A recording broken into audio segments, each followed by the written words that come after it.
ദൈവത്തിൻ്റെ അതിപരിശുദ്ധ നാമം വാഴ്ത്തപ്പെടുമാറാകട്ടെ. വലിയ നോമ്പിൻ്റെ 40-ാം ദിവസത്തിലേക്ക് നാം പ്രവേശിച്ചിരിക്കുന്നു. കർത്താവായ യേശുക്രിസ്തുവിൻ്റെ പീഡാനുഭവത്തിൻ്റെയും ക്രൂശ മരണത്തെയും ധ്യാനിക്കുന്ന ഈ സമയം ഇന്നത്തെ ചിന്താവിഷയമായി സഭയായി തിരഞ്ഞെടുത്തിരിക്കുന്നത് പ്യൂരിഫിക്കേഷൻ ത്രൂ പെനിറ്റൻസ്, പാപബോധത്തിലൂടെയുള്ള ശുദ്ധീകരണം അല്ലെങ്കിൽ പശ്ചാത്താപത്തിലൂടെയുള്ള ശുദ്ധീകരണം എന്നുള്ളതാകുന്നു.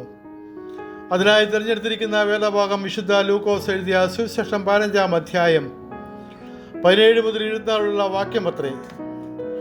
കുറിവാക്യമായി തിരഞ്ഞെടുത്തിരിക്കുന്നത് 18-19 വാക്യമാകുന്നു.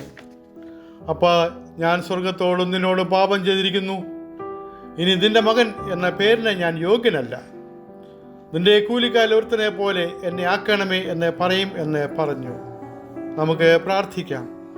ഞങ്ങളുടെ വീണ്ടെടുപ്പുകാരനും കാരുണ്യവാനും നിത്യനുമായ നല്ല ദൈവമേ, വാഴ്ത്തപ്പെട്ട സ്വർഗീയ പിതാവേ, നിന്റെ പീഡാനുഭവത്തെയും ക്രൂശമരണത്തെയും ധ്യാനിക്കുന്ന ഈ നല്ല തരുണത്തിൽ ഞങ്ങളെ തന്നെ ശോധന ചെയ്യുവാനും നീതിയുടെ മാർഗത്തിൽ നടക്കുവാനും ഞങ്ങളുടെ പാപത്തെ ഓർത്ത് പശ്ചാത്തപിക്കുവാനും അതിലൂടെ നീതീകരണം പ്രാപിക്കുവാനും ഇടയാക്കണമേ. അടിയൻ്റെ വായിലെ വാക്കുകളും ജനത്തിൻ്റെ ഹൃദയത്തിലെ ധ്യാനവും അങ്ങേക്ക് പ്രസാദകരമായിരിക്കുമാറാകട്ടെ. ആമേൻ. ഈ വലിയ നോമ്പിൻ്റെ ദിനങ്ങളിലൊക്കെ നമ്മൾ ധ്യാനിച്ചുകൊണ്ടിരിക്കുന്ന വചനങ്ങൾ നമ്മെ കൂടുതലായി ശക്തീകരിക്കുകയും നമ്മെ അധികമായി ക്രിസ്തുവിലേക്ക് അടുപ്പിക്കുകയും വിശുദ്ധിയിലേക്ക് നടത്തുകയും ചെയ്തുകൊണ്ടിരിക്കുന്നു. ഞാൻ വിശുദ്ധനായിരിക്കുന്നത് പോലെ നിങ്ങളും വിശുദ്ധരായിരിപ്പീൻ എന്ന ദൈവവചനം നമ്മെ കൂടുതലായി ശക്തീകരിക്കുകയും വിശുദ്ധിയിലേക്ക് നടത്തുകയും ചെയ്യട്ടെ. പശ്ചാത്താപത്തിലൂടെയുള്ള ഒരു വ്യക്തിയുടെ ഉദ്ധാരണമാണ് മുടിയനായ പുത്രൻ്റെ ഉപമയിലൂടെ നാം പ്രത്യേകം ശ്രദ്ധിക്കുന്നത്. അപ്പനുണ്ടാക്കിയതായ എല്ലാം എൻ്റേതാണ്, അല്ലെങ്കിൽ ഞങ്ങളുടേതാണ്, ഇവിടെ ഞങ്ങൾക്ക് സ്വാതന്ത്ര്യമില്ല, നേരത്തെ ഇങ്ങ് തന്നാൽ ഞങ്ങൾ ഞങ്ങളുടെ സൗകര്യം പോലെ സ്വതന്ത്രമായി ജീവിച്ചു കൊള്ളാം എന്ന് പറയുന്ന ഇന്നത്തെ തലമുറയിൽപ്പെട്ട പലരെ പോലെയും വാശി പിടിച്ച് സ്വത്ത് വാങ്ങിപ്പോയി പാപത്തിലും അധർമ്മത്തിലും ദൂർത്തിലും പെട്ട് തകർന്നു പോയതായ ഒരു ചെറുപ്പക്കാരനെ നമുക്ക് ഇതിലൂടെ കാണുവാൻ സാധിക്കും. അവൻ്റെ അതികഷ്ടതയിൽ അവൻ തകർന്ന അവസ്ഥയും ആഴം അവൻ മനസ്സിലാക്കുന്നു. സ്വയം തിരിച്ചറിയുമ്പോഴാകുന്നു അനുതാപവും മാനസാന്തരവും ഒക്കെ നമ്മിൽ ഉണ്ടാകുന്നത്. അപ്പനെയും ഭവനത്തെയും മറുതലിച്ചവൻ, വെറുത്തവൻ സ്വയം വീണ പടുകുഴി മനസ്സിലാക്കുന്നു. സ്വന്തം അപ്പൻ്റെ സന്നിധിയിലെ മഹത്വം തിരിച്ചറിയുന്നു. അവിടെ വേലക്കാർ പോലും മക്കളെ പോലെ കഴിയുന്നു, ഭക്ഷിച്ച് മിച്ചം വയ്ക്കുന്നു. താനോ ഇവിടെ എന്ന ബോധം അവനിൽ ഉണ്ടാകുന്നു. സ്വന്തം അപ്പനോട് സ്വഭവനത്തോടും കാട്ടിയ അധർമ്മം തിരിച്ചറിയുമ്പോൾ അവനെ പശ്ചാത്തപിക്കുവാനും ധാർമ്മികത ബലം കൈവരുന്നു. അവൻ സ്വയം പറഞ്ഞു, ഞാൻ എഴുന്നേറ്റ് എൻ്റെ അപ്പൻ്റെ അടുത്തെത്തി, അപ്പാ, ഞാൻ സ്വർഗത്തോടും നിന്നോടും പാപം ചെയ്തിരിക്കുന്നു, ഇനി നിന്റെ മകനായി ജീവിപ്പാൻ യോഗ്യനല്ല, നിന്റെ കൂട്ടുകാരിൽ ഒരുവനായി എന്നെ സ്വീകരിക്കണമെന്ന് ആവശ്യപ്പെടും എന്ന് ഹൃദയത്തിൽ തീരുമാനിച്ചു. അപ്പൻ്റെ ഹൃദയത്തെ തിരിച്ചറിവുള്ള അനുതാപം അപ്പൻ്റെ സ്നേഹവും അപ്പൻ്റെ പ്രാഗൽഭ്യവുമാണ് അവൻ്റെ തിരിച്ചറിവിനും അനുതാപത്തിനും ബലമേറിയത്. തിരിച്ചെത്തിയ മറുതലിപ്പുകാരനെ കാത്തിരുന്നത് നമ്മെ അത്ഭുതപ്പെടുത്തുന്നു.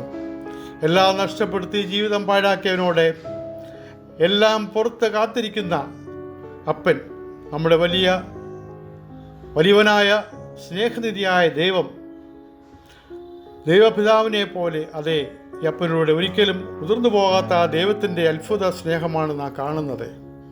നാം ദൈവത്തെ അവഗണിച്ചും ധിക്കരിച്ചും ദൈവസന്നിധിയുടെ മാഹാത്മ്യം അറിയാതെ ജീവിച്ച് നമ്മുടെ ജീവിതം നശിക്കുമ്പോൾ അനുതാപത്തോടെ എത്താനുള്ള ഇടം അവൻ മാത്രമാണ്, നമ്മുടെ സ്വർഗീയ പിതാവിൻ്റെ ഇടം. പിതാവ് അവനെ ശുദ്ധീകരിച്ചും വിശേഷ വസ്ത്രങ്ങളും ആഭരണങ്ങളും പുത്രത്വത്തിൻ്റെ അവകാശവും നൽകി വീണ്ടെടുത്തു.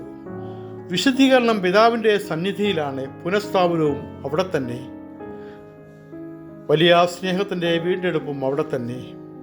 ഈ വലിയ നോമ്പിൻ്റെ സന്ദേശം ഉൾക്കൊണ്ടുകൊണ്ട് ഞങ്ങളെ തന്നെ ശോധന ചെയ്ത് തെറ്റിപ്പോയ സാഹചര്യത്തിൽ മറുതലിപ്പ് നമ്മിൽ വന്നു പോയിട്ടുണ്ടെങ്കിൽ നമുക്ക് വേണ്ടി കാത്തിരിക്കുന്ന പിതാവിൻ്റെ പശ്ചാത്താപ ഹൃദയവുമായി നമുക്ക് അടുത്തു ചെല്ലാം. സ്നേഹവാനായ ദൈവത്തിൻ്റെ സ്പർശനം അനുഭവിക്കാം.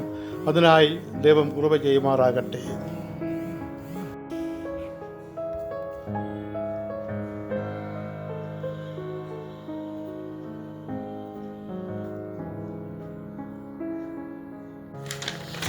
ദൈവത്തിൻ്റെ അതിപരിശുദ്ധം വാഴ്ത്തപ്പെടുമാറാകട്ടെ. വലിയ നോയമ്പിൻ്റെ 40-ാം ദിനത്തിലേക്ക് നാം പ്രവേശിച്ചിരിക്കുന്നു. കർത്താവായ യേശുക്രിസ്തുവിൻ്റെ പീഡാനുഭവത്തിൻ്റെയും ക്രൂശ മരണത്തെയും ധ്യാനിക്കുന്ന ഈ സമയം ഇന്നത്തെ ചിന്താവിഷയമായി സഭയായി തിരഞ്ഞെടുത്തിരിക്കുന്നത് പ്യൂരിഫിക്കേഷൻ ത്രൂ പെനിറ്റൻസ്, പാപബോധത്തിലൂടെയുള്ള ശുദ്ധീകരണം അല്ലെങ്കിൽ പശ്ചാത്താപത്തിലൂടെയുള്ള ശുദ്ധീകരണം എന്നുള്ളതാകുന്നു. അതിനായി തിരഞ്ഞെടുത്തിരിക്കുന്ന വേദഭാഗം വിശുദ്ധ ലൂക്കോസ് എഴുതിയ സുവിശേഷം 15-ാം അധ്യായം 17 മുതൽ 24 വരെയുള്ള വാക്യമത്രേ. കുറിവാക്യമായിട്ട് തിരഞ്ഞെടുത്തിരിക്കുന്നത് 18-19 വാക്യമാകുന്നു. അപ്പാ, ഞാൻ സ്വർഗത്തോട് നിന്നോട് പാപം ചെയ്തിരിക്കുന്നു. ഇനി നിന്റെ മകൻ എന്ന പേരിന് ഞാൻ യോഗ്യനല്ല. നിന്റെ കൂലിക്കാരിൽ ഒരുത്തനെ പോലെ എന്നെ ആക്കണമേ എന്ന് പറയും എന്ന് പറഞ്ഞു. നമുക്ക് പ്രാർത്ഥിക്കാം. ഞങ്ങളുടെ വീണ്ടെടുപ്പുകാരനും കാരുണ്യവാനും നിത്യനുമായ നല്ല ദൈവമേ, വാഴ്ത്തപ്പെട്ട സ്വർഗീയ പിതാവേ, നിന്റെ പീഡാനുഭവത്തെയും ക്രൂശ മരണത്തെയും ധ്യാനിക്കുന്ന ഈ നല്ല തരുണത്തിൽ ഞങ്ങളെ തന്നെ ശോധന ചെയ്യുവാനും നീതിയുടെ മാർഗത്തിൽ നടക്കുവാനും ഞങ്ങളുടെ പാപത്തെ ഓർത്ത് പശ്ചാത്തപിക്കുവാനും അതിലൂടെ നീതീകരണം പ്രാപിക്കുവാനും ഇടയാക്കണമേ. അടിയൻ്റെ വായിലെ വാക്കുകളും ജനത്തിൻ്റെ ഹൃദയത്തിലെ ധ്യാനവും അങ്ങക്ക് പ്രസാദകരമായിരിക്കുമാറാകട്ടെ. ആമേൻ. ഈ വലിയ നോയമ്പിൻ്റെ ദിനങ്ങളിലൊക്കെ നമ്മൾ ധ്യാനിച്ചുകൊണ്ടിരിക്കുന്ന വചനങ്ങൾ നമ്മെ കൂടുതലായി ശക്തീകരിക്കുകയും നമ്മെ അധികമായി ക്രിസ്തുവിലേക്ക് അടുപ്പിക്കുകയും വിശുദ്ധിയിലേക്ക് നയിക്കുകയും ചെയ്തുകൊണ്ടിരിക്കുന്നു. ഞാൻ വിശുദ്ധനായിരിക്കുന്നത് പോലെ നിങ്ങൾ വിശുദ്ധരായിരിപ്പീൻ എന്ന ദൈവവചനം നമ്മെ കൂടുതലായി ശക്തീകരിക്കുകയും വിശുദ്ധിയിലേക്ക് നടത്തുകയും ചെയ്യട്ടെ. പശ്ചാത്താപത്തിലൂടെയുള്ള ഒരു വ്യക്തിയുടെ ഉദ്ധാരണമാണ് മുടിയനായ പുത്രൻ്റെ ഉപമയിലൂടെ നാം പ്രത്യേകം ശ്രദ്ധിക്കുന്നത്. അപ്പനുണ്ടാക്കിയതെല്ലാം എൻ്റേതാണ്, അല്ലെങ്കിൽ ഞങ്ങളുടേതാണ്. ഇവിടെ ഞങ്ങൾക്ക് സ്വാതന്ത്ര്യമില്ല. നേരത്തെ ഇങ്ങ് തന്നാൽ ഞങ്ങളുടെ സൗകര്യം പോലെ സ്വതന്ത്രമായി ജീവിച്ചു കൊള്ളാം എന്ന് പറയുന്ന ഇന്നത്തെ തലമുറയിൽപ്പെട്ട പലരെ പോലെയും വാശി പിടിച്ച് സ്വത്ത് വാങ്ങിപ്പോയി പാപത്തിലും അധർമ്മത്തിലും ധൂർത്തിലും പെട്ട് തകർന്നു പോയതായ ഒരു ചെറുപ്പക്കാരനെ നമുക്ക് ഇതിലൂടെ കാണുവാൻ സാധിക്കും. അവൻ്റെ അതികഷ്ടതയിൽ അവൻ്റെ തകർന്ന അവസ്ഥയും ആഴവും അവൻ മനസ്സിലാക്കുന്നു. സ്വയം തിരിച്ചറിയുമ്പോഴാണ് അനുതാപവും മാനസാന്തരവും ഒക്കെ നമ്മിൽ ഉണ്ടാകുന്നത്. അപ്പനെയും ഭവനത്തെയും മറുതലിച്ചവൻ, വെറുത്തവൻ സ്വയം വീണ പടുകുഴി മനസ്സിലാക്കുന്നു. സ്വന്തം അപ്പൻ്റെ സന്നിധിയിലെ മഹത്വം തിരിച്ചറിയുന്നു. അവിടെ വേലക്കാർ പോലും മക്കളെ പോലെ കഴിയുന്നു. ഭക്ഷണം കഴിച്ച് മിച്ചം വയ്ക്കുന്നു. താനോ ഇവിടെ എന്ന ബോധം അവനിൽ ഉണ്ടാകുന്നു. സ്വന്തം അപ്പനോടും സ്വഭവനത്തോടും കാട്ടിയ അധർമ്മം തിരിച്ചറിയുമ്പോൾ അവനെ പശ്ചാത്തപിക്കുവാനും ധാർമ്മിക ബലം കൈവരുന്നു. അവൻ സ്വയം പറഞ്ഞു, ഞാൻ എഴുന്നേറ്റ് എൻ്റെ അപ്പൻ്റെ അടുക്കലെത്തി. അപ്പാ, ഞാൻ സ്വർഗത്തോട് നിന്നോട് പാപം ചെയ്തിരിക്കുന്നു. ഇനി നിന്റെ മകനായിരിക്കാൻ ഞാൻ യോഗ്യനല്ല. നിന്റെ കൂലിക്കാരിൽ ഒരുവനായി എന്നെ സ്വീകരിക്കണമെന്ന് ആവശ്യപ്പെടും എന്ന് ഹൃദയത്തിൽ തീരുമാനിച്ചു. അപ്പൻ്റെ ഹൃദയത്തെ തിരിച്ചറിയുവാനുള്ള അനുതാപം അപ്പൻ്റെ സ്നേഹവും അപ്പൻ്റെ പ്രാഗൽഭ്യവുമാണ് അവൻ്റെ തിരിച്ചറിവിനും അനുതാപത്തിനും ബലമേറിയത്. തിരിച്ചെത്തിയ മറുതലിപ്പുകാരനെ കാത്തിരുന്നത് നമ്മെ അത്ഭുതപ്പെടുത്തുന്നു. എല്ലാം നഷ്ടപ്പെടുത്തി ജീവിതം പാഴാക്കിയ മകനോട് എല്ലാം പുറത്ത് കാത്തിരിക്കുന്ന അപ്പൻ, നമ്മുടെ വലിയ സ്നേഹനിധിയായ ദേവപിതാവിനെ പോലെ, അതെ, ഈ അപ്പനിലൂടെ ഒരിക്കലും ഉതിർന്നു പോകാത്ത ദൈവത്തിൻ്റെ അത്ഭുത സ്നേഹമാണ് നാം കാണുന്നത്. നാം ദൈവത്തെ അവഗണിച്ചും ധിക്കരിച്ചും ദൈവ സാന്നിധ്യം മാഹാത്മ്യവും അറിയാതെ ജീവിച്ച് നമ്മുടെ ജീവിതം നശിക്കുമ്പോൾ അനുതാപത്തോടെ എത്താനുള്ള ഇടം അവൻ മാത്രമാണ്, നമ്മുടെ സ്വർഗീയ പിതാവിൻ്റെ ഇടം. പിതാവ് അവനെ ശുദ്ധീകരിച്ചും വിശേഷ വസ്ത്രങ്ങളും ആഭരണങ്ങളും പുത്രത്വത്തിൻ്റെ അവകാശവും നൽകി വീണ്ടെടുത്തു.